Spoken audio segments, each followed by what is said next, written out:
50 ఏళ్ల అనుభవం లేదా 16 ఏళ్ల ముఖ్యమంత్రిగా ఉన్నటువంటి నారా చంద్రబాబు నాయుడు గారు ఇంత ఆటవికంగా రాష్ట్రంలో పరిపాలిస్తున్నాడనేది ప్రపంచానికి చెప్తాం. శాంతియుతంగా, ప్రజాస్వామ్యబద్ధంగా, న్యాయసమ్మతంగా న్యాయస్థానాల్లో కూడా మేము పోరాటం చేస్తామని చెప్పని, మీరు భయపెడదామని, లేదా రాబోయే స్థానిక సంస్థల ఎన్నికల్లో వైఎస్ఆర్ కాంగ్రెస్ పార్టీ వాళ్ళు ఎవరు నామినేషన్లో వేయకూడదు, లేకపోతే పోటీ చేయకూడదు, దానికి ఇట్లాంటి వాడుకుని చేద్దామని చెప్పని మీరు కనుక ఇటువంటి ఎత్తుగడలు వేస్తే, ఈ ఎత్తుగడలకి లొంగేవాడు గాని తలొగ్గేవాడు గాని వైఎస్ఆర్ కాంగ్రెస్ పార్టీలో ఎవరు ఉండరనేది మీకు చెప్తూ, మీరు ఇటువంటి రాజకీయ ఎత్తుగడలతో, దిగజారినటువంటి రాజకీయ విలువలతో ఇటువంటి చేయటం వల్ల ఈ రాష్ట్రానికి అరిష్టం అనేది గుర్తుపెట్టుకోమని చెప్పని, మీరు తప్పుడుతనంగా బ్యానర్లు కట్టితే ఆ బ్యానర్ దగ్గరికి వెళ్లి అంబటి రాంబాబు గారు ఈ బ్యానర్ తీయమని చెప్పాడు. 24 గంటలు టైం ఇస్తాం, ఇట్లాంటి తప్పుడు ప్రచారాలు తీయండి అని చెప్పొచ్చాడు. అది ఎవడో నాలాంటి వాడితో అనుకోండి వెళ్ళి ఆయన పీక్కొస్తాం, ఏది జరిగితే జరిగింది అని చెప్పాను. ఇంత దుర్మార్గం ఏంటంటే, దురదృష్టం, ఈ రాష్ట్రానికి పట్టిన దరిద్రం ఏంటంటే, ఎక్కడైతే ప్రజల్ని వర్గాలుగా, మతాల పరంగా వర్గ వైషమ్యాలు రెచ్చగొట్టేట ఎవడైనా ఫ్లెక్సీలు పెడితే, ప్రచారం చేస్తే దాన్ని నిరోధించాల్సినటువంటి పోలీసులే ఆ బ్యానర్లకు కాపలా కాసే పరిస్థితి ఈ రాష్ట్రంలో దిగజారిందంటే, పోలీస్ వ్యవస్థను ఎక్కడికి తీసుకెళ్తున్నారు డీజీపీ గారు? డీజీపీ గారు పోలీస్ వ్యవస్థను ఎక్కడ తీసుకెళ్తున్నారు? ఆంధ్రప్రదేశ్ రాష్ట్ర డీజీపీ గారు మీరు కంట్రోల్ చేయాల్సినటువంటి మీరు, ఆ బ్యానర్ పెట్టిన తీసుకొచ్చి పోలీస్ స్టేషన్లో కూర్చోబెట్టాల్సినటువంటి మీరు, ఆ బ్యానర్లకే మీరు కాపలా కాసే పరిస్థితిలో పోలీస్ వ్యవస్థని ఎంతమంది కాకి బట్టలు వేసుకున్నటువంటి కానిస్టేబుల్స్, ఎస్ఐలు, సిఐలు, డీఎస్పీలు మనస్సు చంపుకుని ఉద్యోగం చేస్తున్నారు, గతి లేక ఉద్యోగం చేస్తున్నారు. తెలీదా? పైనుంచి డీజీపీ చెప్తాడు, ఎస్పీలు చెప్తారు, సిపిలు చెప్తారు, డీఐజీలు చెప్తారు, ఐజీలు చెప్తారు. ఎదురు తిరగలేక ఈ పాపాలకన్నీ సహకరిస్తున్నారా లేదా? ఏం చేస్తారు? ఏమన్నా అంటే డిసిప్లినరీ యాక్షన్, క్రమశిక్షణ, ఉద్యోగం నుంచి పీకేయి. వాళ్ళు చదువుకుని అమ్మా నాన్న కష్టపడి చెమటోడ్చి రెక్కముక్కలు చేసుకుని వాళ్ళని చదివించి పోలీసు ఉద్యోగస్తులుగా తయారు చేస్తే, ఇవాళ మీరు ఎవరికో లొంగిపోయి లా అండ్ ఆర్డర్ను కూడా ఈ రకంగా దిగజారి చేస్తే ఎంత ఆత్మక్షోభ ఈ పోలీసులకి, కానిస్టేబుల్స్ కానీ, ఎస్ఐలకు కానీ, సిఐలకు కానీ, డీఎస్పీలకు కానీ ఎంత క్షోభ. అది క్షోభతో ఉద్యోగం చేస్తుంటారు వాళ్ళు. ఇది తప్పు కదా డీజీపీ గారు? ఇది ఈ రకంగా పోలీస్ వ్యవస్థని తయారు చేయటం ఏమైనా ధర్మమా మీకు? ఇది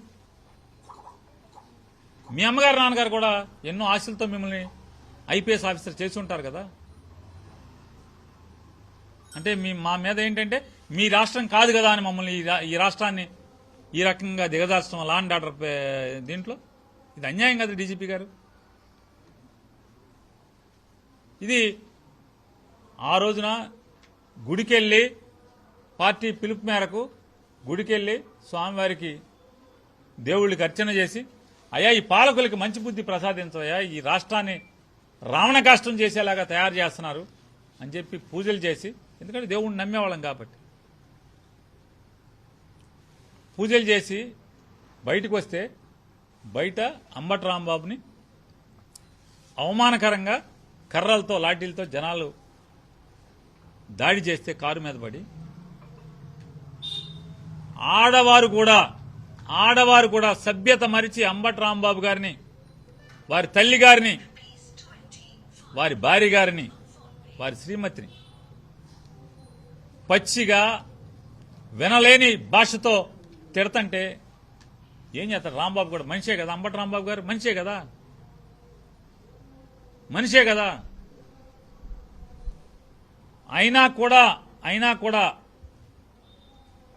ఇంటికెళ్ళి వెంటనే ఆయన ప్రెస్ మీట్ పెట్టి చెప్పాడు, నన్ను ఘోరాతి ఘోరంగా అవమానించారు, నేను ఆత్మహత్య తప్పితే నాకు ఇంకొకటి శరణం లేదు అనే స్థితిలో నన్ను దుర్భాషలాడారు.